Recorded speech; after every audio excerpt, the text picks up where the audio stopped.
and this is where we can bring Professor Cochrane in, is that in the history of the United States, there have been very few periods when the debt burden, the federal debt, has been so large. We haven't seen the debt burden above 100% of GDP since a period immediately after World War II.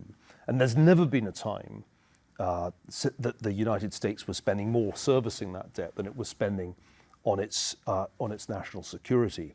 And the other point I would make, which is exactly right, when Steve says it's all relative, if you face an adversary like China that is economically comparable, that can match you in most of the technological domains, the risk that you run is a collision.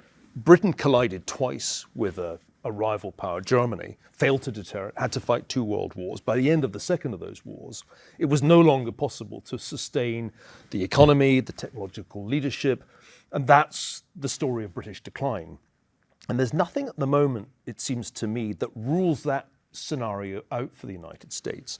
The scenario where there's a collision, if there were a collision over Taiwan at any point in the next few years, the United States would be in a very precarious position. If it had to fight a war against China in the Indo-Pacific, it might lose that war, or it might only win it at immense cost.